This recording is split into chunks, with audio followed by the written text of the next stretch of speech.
Does it ever feel like you're a marketing professional just speaking into the void? But with LinkedIn ads, you can know you're reaching the right decision makers, a network of 130 million of them, in fact. You can even target buyers by job title, industry, company, seniority, skills, and did I say job title? See how you can avoid the void and reach the right buyers with LinkedIn ads. Spend $250 on your first campaign and get a free $250 credit for the next one. Get started at linkedin.com/campaign. Terms and conditions apply.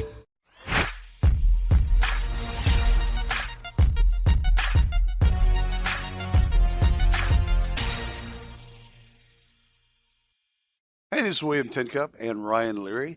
You are listening, hopefully watching, the You Should Know podcast. We have Stacey on today, and our topic that we're going to be discussing is creating loud loyalty at work. So why don't we just jump into introductions. Stacey, would you do us a favor and the audience a favor and introduce yourself? Absolutely. Thank you so much for having me today. It's so nice to be with you guys. So I'm Stacey Messier. I am the general manager of CIC New England. We specialize in the intersection of community and innovation. We sell office space as our primary product, but we really are specialists in collaboration and bringing people together. And my focus is essentially running these incredible co-working campuses and innovation houses that stretch across Providence, Boston, and Cambridge. Loud loyalty. Loud loyalty. I just want to jump in. I love this title. I don't know. I want to understand. What is loud loyalty? Let's talk about it, but let's also start in reverse. So I'm sure both of you have heard all of the quiet trends, the quiet quitting, the quiet this, the quiet that. This is all new to me. I like how you went into the voice, too. You have to. It's like, for anybody of my age group, like it's the toaster strudel commercial for what we're doing at work. Right. So there's been this advent post-pandemic of people that are trying to find a way to bring control back into their lives, quite frankly. But it's been an interesting journey of how those behaviors are showing up at work. And so while we've seen these trends of exactly what we just talked about, quitting, firing, quiet vacationing is a new hot one. Mm-hmm. Okay, great, we're here. Okay. What is quiet vacationing? I want to try this. I know. I Just feel like going on vacation. We should be loud when we're on vacation, meaning like, I have a loud out of office. Please don't bother me. Thank you. Anyway, so loud loyalty is the flip of the script. So it's essentially like our argument to saying we can be engaged, positive people at work. We can also be people that either want to be together, whether that's physically in a space, whether that's hybrid, whether that's entirely remote. It's about recognizing that it's okay to be happy at work. It's all right to also look at the job market, which I'm sure you all have talked about as well, right? Like the labor statistics that are coming out, monthly data reports, we're seeing what the Fed is doing, all of the inflation metrics, all of these different interest rates, things are slowing down in a way that it's affecting the job market in a new way.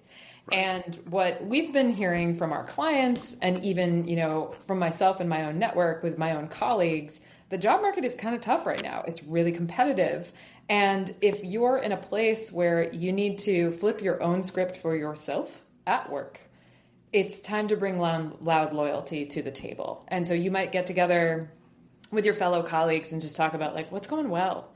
What are we excited about? How do we want to actually create a different kind of engagement at work in a way that matters to each other? It may not even have anything to do with your boss or your boss's boss, but you as employees, as staff, as team members want to come together in a meaningful way that has this like purposeful place. It's funny because I think this is a reaction to the pandemic because in 2019, I don't think we would have talked about this in the way that we're talking about it.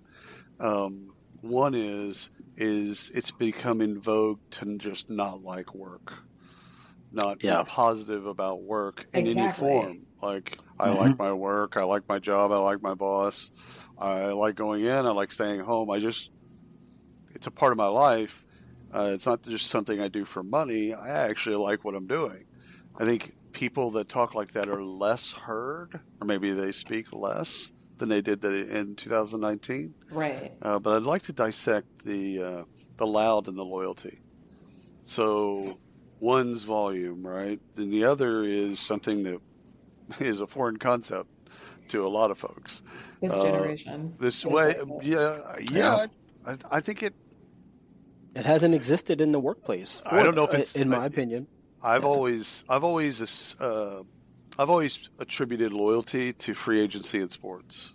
When owners and players stopped being loyal to one another, we also saw that in society. Right. It was about the same time that the divorce rate spiked. So loyalty as a concept, just your loyalty is you're loyal to your next thing, not necessarily the thing that you have right now. And you're always looking for that next thing, whatever that's a car or a house or whatever that bit is. And so we could talk about loyalty first, or we can talk about loud first. But let's bifurcate, or let's talk about those differently. And what do you think? Which one would you like to tackle first? Let's start with loyalty first. I think you're right to separate them and decouple them. I think there's both a delta and a connection.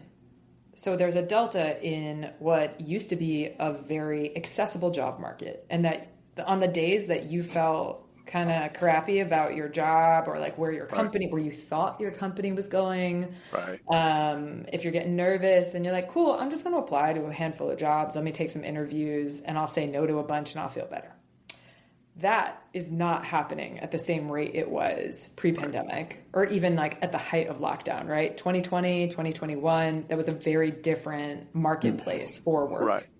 And so when I say the delta is really that, like, there is so much space in between your desire of where you want to be and how you want to feel at work to where you think the grass is actually greener. And you may not have access to that grass like you did before. But you think about it being greener. Exactly.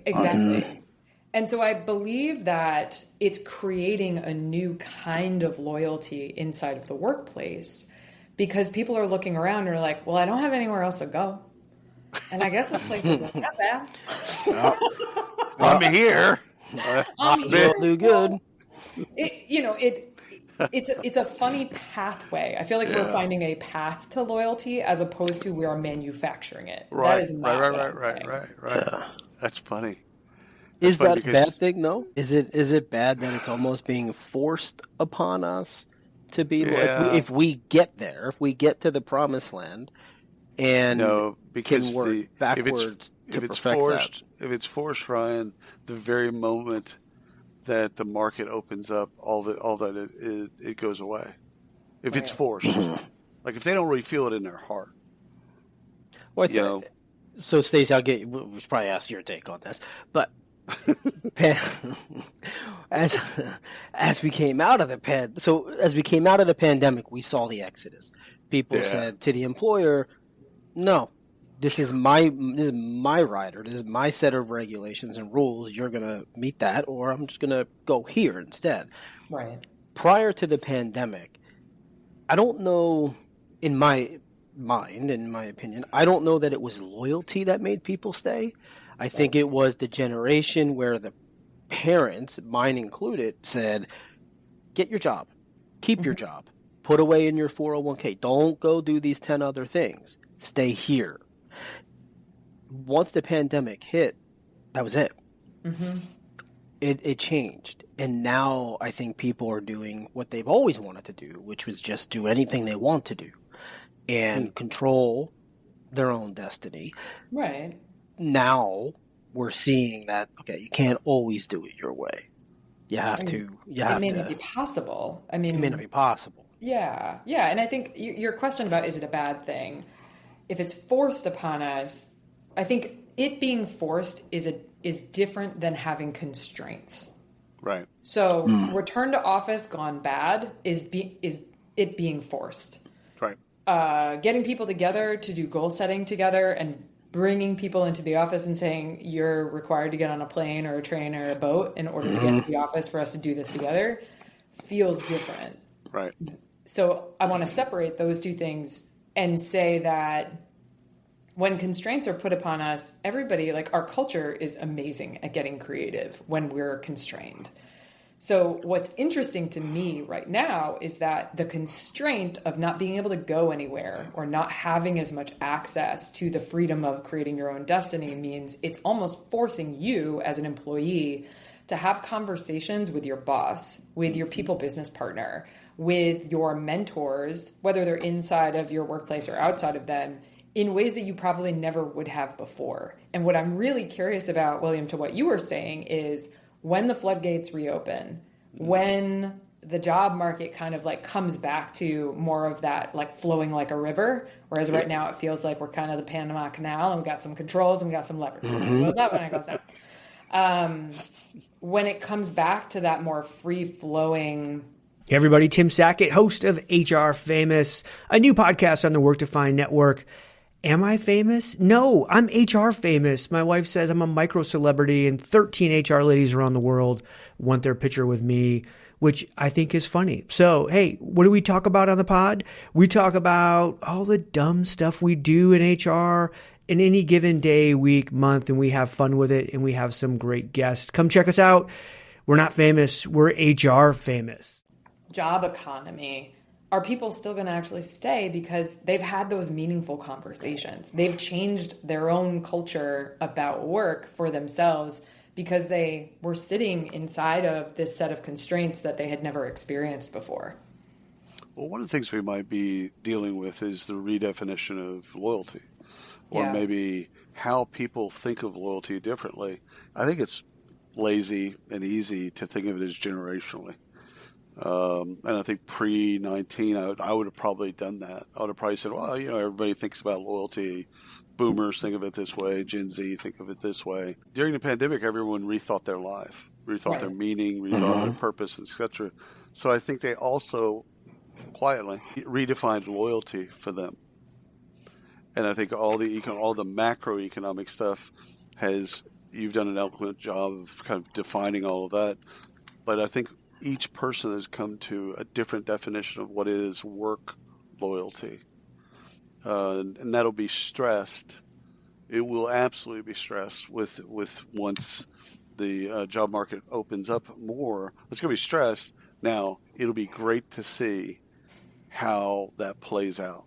And I hope you're right, actually. I hope because they've had better conversations, they feel stronger in their teams and things like that, that they're like, I don't really need to go anywhere else. I know I can. That's cool. But I don't have to. The other things that have changed, which is interesting, is, marketplace for work has been really affected by how quickly layoffs can happen, right? There's a lot of fear that informed the need to want to create your own destiny because you're like, if I don't control it, then somebody's going to control it for me, and then I don't know what's going to happen.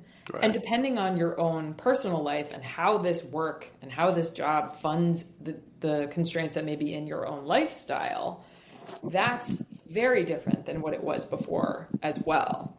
And so I'm very curious to see what's this journey and this pathway that we may collectively be on, where people are going to not only sort of redefine loyalty for themselves, but like, what does it mean to feel valued at work? What does it mean to actually put in the hard work, just like a personal relationship? I hate to say it, but there are some key parallels to being like, you can make a decision to like want to work on the relationship, or you can take the easy, lazy way out. I love it. Yeah. I love it because it gets at the heart of, it is a relationship. Like Ryan and I are business partners.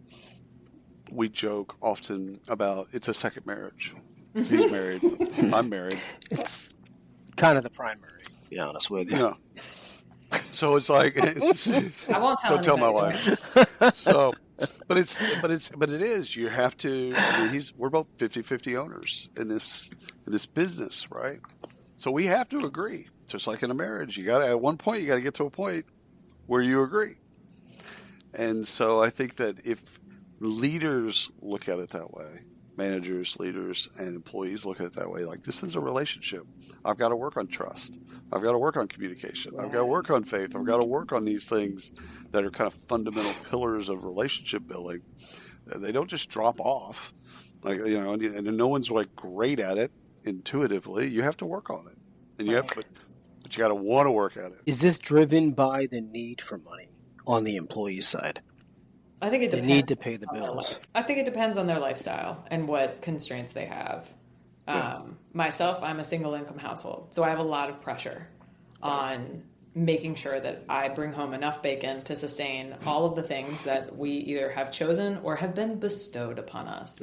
Hashtag terrible house renovation situation. No judgment. No judgment. No judgment. That's for another podcast episode. Anyway, but I think it really depends. It depends, I think we can easily group people into age demographic sort of groupings and be like, well, for the young people that are not married and are not this and are not that and don't have all these dependencies, it's like, right, but the young people that just graduated college have student loans. They're trying to just like get an apartment. They're trying to figure out what they actually can invest in. I think the diversity of lifestyles is much more vast now because people have experimented. People have tried out meme stocks. They've done well or terribly in crypto. They've tried a bunch of things, or they have goals for themselves that even I didn't have when I was in my 20s. So how do we get to a spot then, Stacey, where the employee wants to be loyal?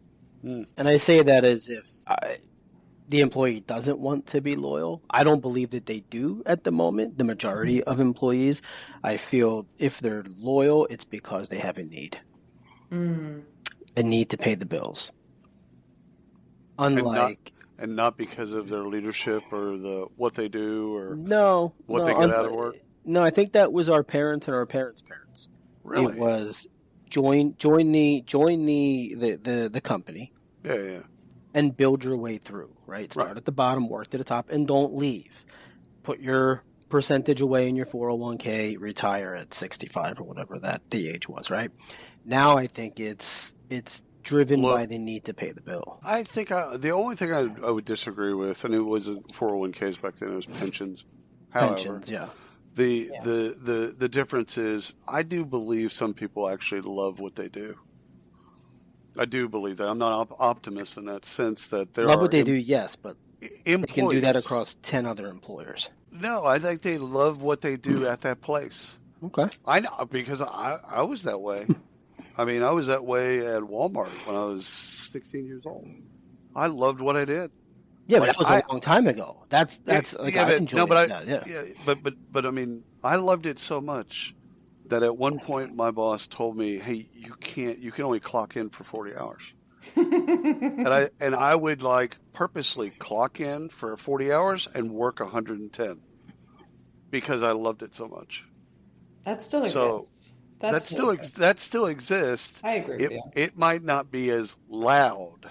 Exactly. Which gets to the other part of this is because I don't think it's in vogue. I think it's passé actually for people to talk positively. It's so easy to be negative on social media. It's so easy to be negative just in life. And so we're bombarded with negative everything around us. So someone talking positively about work is almost like, the hell's wrong with that person? That's taboo. That's taboo. Right, because neurologically, negative things are 3 times as sticky. Yeah. Right? Like our DNA is you touch the fire, you get burned, you run away from the fire. Like we are still caveman brain. Like it's 100%. Still in us. I keep touching the fire. I expect different things. Every time I touch it, I'm like, surely it won't burn me this time. Yeah, exactly. But I agree. I think it's both. Like Ryan, I think you're right that there are some people that are going to be solely driven by the money. Yeah. And William, you are also right because I have seen it in both working at CIC. I've seen it when I was working in online education. When you work at mission-driven companies, you find more and more people that inherently, no matter what level of hot mess may be happening at an organizational level, they're willing to stay the course because they believe in what the purpose of the company is or what their team, what they're trying to do. But to your question, Ryan, of like, how do we get people there? There's a couple of different avenues that honestly haven't changed, but I think it's putting a hell of a lot more effort on the managers. So one is like, nobody ever stays at a company for a bad manager. That hasn't changed. People are still not going to stick around unless it's out of their Right. control. Well, that's right? a bad relationship. Why would Exactly. we ever want someone to stay in a bad relationship? Right, 100%. So it's a big piece of making sure that your managers are building the skills, they're spending the time with their people, but also they're spending the time with the right people. We can't put everybody at the same prioritization stake. There are going to be people that are here and invested, and then there are going to be people that are like, I got one foot out the door, but I can't find another door. So I'm going to stay 3/4 of the way in. Yeah. So maybe instead of quiet, it's like mediocre. Mediocre volume. Hey, it's Paris. You know I love sparkly things, right? Like stars. Duh. And thanks to Hilton and AutoCamp, I just slept under them. Picture me, serving looks by the fire outside my luxurious Airstream, making s'mores with the kids, while a national park is our backdrop. The great outdoors meets Hilton hospitality. That's hot. Explore all the new ways to stay at Hilton.com. Hilton for the stay. Tuesday on NBC, Jimmy Fallon and Bozoma St. John host the highly anticipated new competition show. I hired 10 creatives from all walks of life. They will be battling it out to see who can impress the world's biggest brands. This is a huge opportunity. This is the battle for the next big idea. This is not play. We're spending millions of dollars. I'm so excited to embark on this adventure with all of you. May the best idea win! On Brand with Jimmy Fallon. Series premiere Tuesday on NBC. So I'll go out on a limb. I agree with all the manager bit. I think that leaders have to set the tone and create the environment for loyalty. So in that regard, they have to create the petri dish that will foster loyalty with managers and with employees. And probably that starts with. And what do you think the root of that is? Like at the end of the day, when people are actually leading with intention, what's that connective tissue that communications? Yeah, it's what we saw in the very beginning of the pandemic, where companies were forced to over communicate, and actually it leaned heavily on HR and employee communications professionals to actually communicate what's going on, how this is going, what we're doing, where we're going. Transparency. Right. Levels of transparency. Communication was happening all the time. I think leaders hated it because there was a rigor of communication that they were not comfortable with, a level of transparency that they were not comfortable with. And as soon as they could stop doing it, they did. Yeah. And so I think leaders that take up that mantle and want to create an environment of high communications, high levels of transparency, mission-driven, leadership-driven, clear communications, clear idea, clear intent of where we're going and what we're doing and how you're important to that goal. I think those companies and those leaders win. And I think they create, again, loyalty can be manufactured, in my opinion. You can create loyalty. It's a choice as a leader on whether or not you want to create loyalty. And it's a series of actions that can levers that you can then pull to then create an environment for loyalty. You can't force someone to be loyal, but you can create an environment in which loyalty fosters. And Ryan, to your earlier point about the money, I think sometimes what happens is certain leaders think that loyalty is transactionalism. Yep. Right. And that, like, I think of, any special standard high volume sales roles. That the loyalty is actually within the bonus structure. The loyalty, advertising, sales, and things like that. Yeah, exactly. Right. There are certain roles that are built to have the incentives and the mechanisms that people get really excited about. And granted, like, I have no qualms. There's nothing negative about that. But I think leaders can mistakenly forget that they also still need to invest in the individuals. They still need to invest. Like, I had a conversation recently with one of my managers about how they're excellent at identifying which individual is best for this project, this growth trajectory, that task. But they're trying to figure out, how do I work with this team as a whole? And that's a separate skill set. So it's even down to some of the minutia that, just because you're a positive person and you're up there with a leadership doesn't always work. Doesn't always shake out. Yeah. I curious to get both of your thoughts on this. So, William, you said leadership did not like. We've talked about this before, hell no. The transparency during that was required. Hell no. during the pandemic. I do think, however, it drew the employee closer to mid-level managers, their line managers. I think it did drive that relationship closer. When you and your wife are communicating on a really high level, and you're communicating the pace when I'm sleeping, yes, yeah. When like my wife, now we've gotten into this bit. It's just a habit. We've gotten this bit about talking about money every day, and it's just we get on a quick phone call. We look at a spreadsheet. Okay, what do you want to do here? What do you want to do there? Bam, bam, bam. We're on the same page.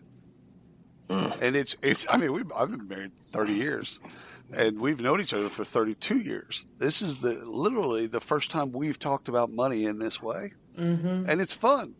Like I'm enjoying it. Like it's not a beating. No, it's not a beating. It's not a beating for her. It's not a beating for me. Like we look at a spreadsheet and then make some decisions, and that's it. Like that level of communication, right? I feel closer to my wife. I feel closer to what we're doing as a family. Right. And I think, but there's a rigor to that leaders, again, I believe that they had to do it with a gun to their head at the beginning of COVID, but they did not want to do it. And you could just see it because it went away. If they really wanted to do it, they'd still be doing it. So sorry to. I agree with that. And you had mentioned, Stacey, you had mentioned something. I can't remember what it was a while back now. Maybe manufacturing, or I forget what it was. I've seen. We were talking about people enjoying their jobs, truly enjoying their jobs. Yeah. What I've experienced is that people frontline. So manufacturing people in the warehouse, like, Amazon, for example, really truly fall into their job and love what they do. Mm-hmm. They like the process. They like the organization. They like getting a product out 5 seconds faster than it was meant to be, right? Those, I feel, this is just me, my opinion, I feel like those types of jobs have more loyalty than office jobs. Oh, that's interesting. I've always felt that way, and this is long time, 20 years ago, I worked at Boise Cascade, which at the time had acquired Office Max, and so we spent time in their Boise, Idaho office in their operations, in the centers, fulfillment centers, and things like that. And even back then, it was a machine. Mm-hmm. Machines, robots picking out products, dropping it on the conveyor belt and going, but the human matching and watching and scanning and doing all this stuff. And I was in a sales role, but we had to go through that process to see. And they had, the forklift drivers placing something completely straight on the pallets, the line workers going up and down conveyor belts, scanning quicker than the time allowed them on the clock. That was probably some of the most just dedicated workforce I've ever seen. I could see them, and I always have seen them, waitresses, waiters, getting food out on time, the right people, not writing the orders down. That I can get with office workers. I feel like there's a lack of loyalty there. I wonder what the relationship between what you're talking about is related to pride. Mm-hmm. Yeah. The other connective tissue that I think it would be interesting to explore is incentives and how you incentivize behavior. Right. Right. Companies incentivize behavior. They want a certain behavior to happen. They put money behind it. They put some type of rewards and recognition and incentives behind it. That's a key piece of it. That's a key piece of it. If you want something to happen, you put money behind it. The opportunity to literally display and talk about how proud you are of your work. Right. Side note, last week we hosted our first ever Projects and Pivots Fair at CIC for New England. These are all of the center teams. So we're talking our operations, our sales, our events, our networking programming teams, everybody coming together. And we had gotten feedback because being in a regional role is brand new. It's brand new to me, but it's also brand new to the company. And so there's been a lot of both experimentation, but an importance that we're gathering feedback about what is and isn't working. So we do OKRs as goal setting, objectives and key results. And we had our first quarter review, and it was what you would expect. I am a person. I am standing up by my slides. I am talking at you. It is a one-way conversation. I knew and had a hypothesis that like this could be so much better, but Stacey, the fun person, may like too much of an interactive experience for, the other array of personalities and working styles. So we send out a survey after that Q1 review, and it comes back and people are like, we want more interaction. We didn't have as much socialization as we could have. It's so nice to see people from other sites. Like, how do we spend more time together? And I was like, okay, I got you. Yeah. So I launched this idea of why don't we put together a science fair of our work? I want you to talk about your goals, what you achieve. If you are about to do a project, if you're about to launch something and you want to get feedback, you want to demystify something, I want you to have a booth. I don't care if you have a trifold board and you got a mini volcano that erupts every 10 minutes. I don't care if you have a giant rolling TV and you need all of the fancy digital things. Whatever it is, I want you to bring it together so that everyone can come and experience things together. I did not know what to expect. Hello, this is Michael Vandervoort from the Drive-Thru HR podcast, where we discuss ideas, trends, and activities that impact HR, talent, HR technology, and the workplace. Our focus is on expanding knowledge and igniting curiosity as we hear directly from people who are shaping the future of the HR industry. Join us. I was like, we're going to have probably like half of the people are going to show up with actual mini volcanoes, and the other half are going to be like, I printed out my slides. Here they are. Every single team. And I mean, even the ones that were invited last minute, and those were our HQ, like our headquarter teams, because they're in the same building. I was like, if you all have something that you want to provide transparency around or help people to further understand, please have a table, sign up, we're happy to have you. Every single team pulled out all the damn stops. The number one piece of feedback I got was, 1, we need to do it again. 2, I remember what each team did, what their work was, and why they were proud of it, more than if you read your slides to me. Right. That was a killer data point that like, okay, this is how we start to create with our voices and our places. You're creating 3 things that I can think of. One is you're creating a memory. And then the second is you're creating an experience that people can then think positively about. And I think you're also fostering pride. Exactly. It's something like that. It's where somebody can talk about their work and talk about the things that they're doing. Doesn't matter what it is. Janitorial services can come in and go, okay, here's what we're doing. And this is why it matters that you do X, Y, and Z. This is what we do with it. This is how it makes us feel, etc. Again, who doesn't want to do that? Right. Who doesn't want to talk about their job in that way? Well, it's also interesting for others to see the behind the scenes of other disciplines and areas that they never would.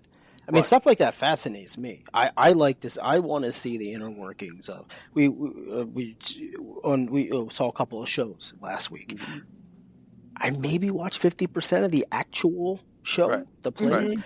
I'm looking at the stage moving.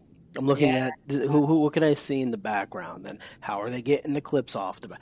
That was more interesting to me than the actual show. Yeah. I would be interested. I would partake in that in a company. That would get my interest. That's why all those shows on TV of how this is made, or even on TikTok or you go crazy. Instagram Reels. That's why they're so popular. Like I literally watched a guy build a house into a cave yesterday. Like for 20 minutes of my life, he literally it was all high speed, right? It was over 2 years. He built a house inside of into a cave, into a rock. Incredible. And I'm like, I got to see this. I got to see this play out.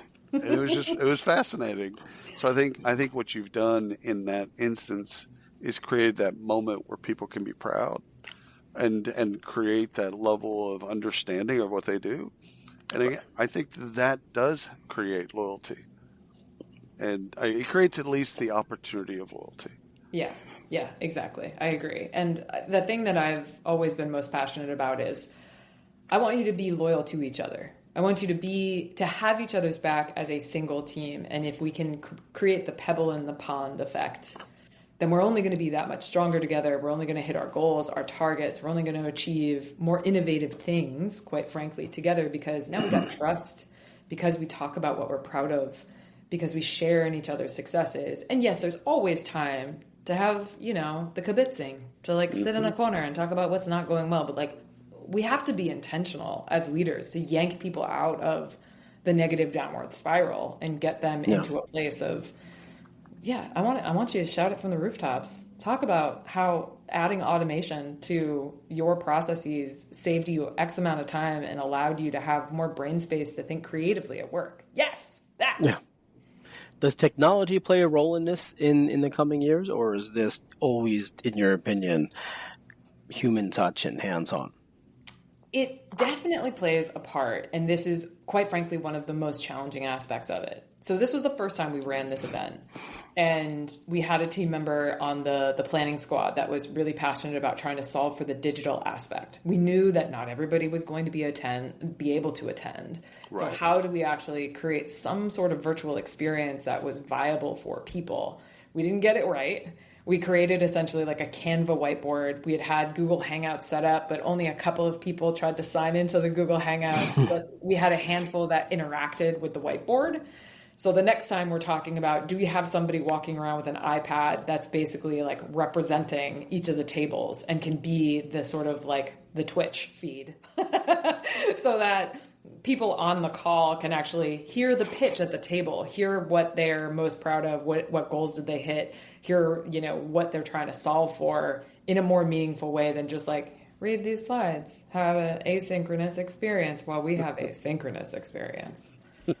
So I think technology has to play a role because right now it's, we are very much in a place where I think every company is still trying to solve for how do we hit hybrid right. Last question for me, and it's how do we take this conversation and get other people to embrace this, because it's positive, right? It's positive in nature. It's like, okay, let's actually care and be proud of what we do and be loyal to each other and our leaders, and the leaders be loyal to us and all that other stuff. It's like, okay, now we all agree, done, good idea.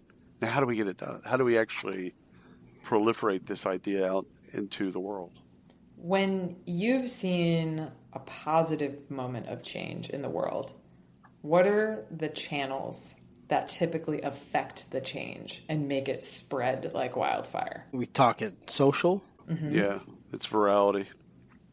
It's cross-channel content. It's thought leadership pieces. It's all three of us writing a blog post and throwing it up on LinkedIn, commenting on each other's stuff and getting that community to engage in that conversation. But then also, because you have this wonderful show and you have great content, I'm sure y'all could split it up, chop it up, create a whole bunch of mini content videos. Okay. And like, how do we actually invest in one another's storytelling across the channels that are already existing? Because chances are there's a diversity of sort of like exercising the idea and taking that into account for creating a positive network effect. Ryan, do you have anything else? I am good. Stacey, this has been great. I love it. This has been a very nice conversation. Yeah, it's one of those ones where I could have gone negative very quickly. Yes, I heard it in your voice, and I did it. Well, you didn't hear negative. It was, maybe. Okay. I heard the potential. The potential. Yeah. I could have, because I have a jaded experience in corporate world of having a serial number, right, with an employer, and I never saw the loyalty there. I saw them in smaller organizations I was at, not the larger organizations of the world. And so when I hear loyalty to an employer, I'm kind of like, I had a serial number. To the check. Move on. Yeah. How big is the check, right? So anyhow, this was great because it made me feel good about what potentially could happen. So we did our job, Stacey.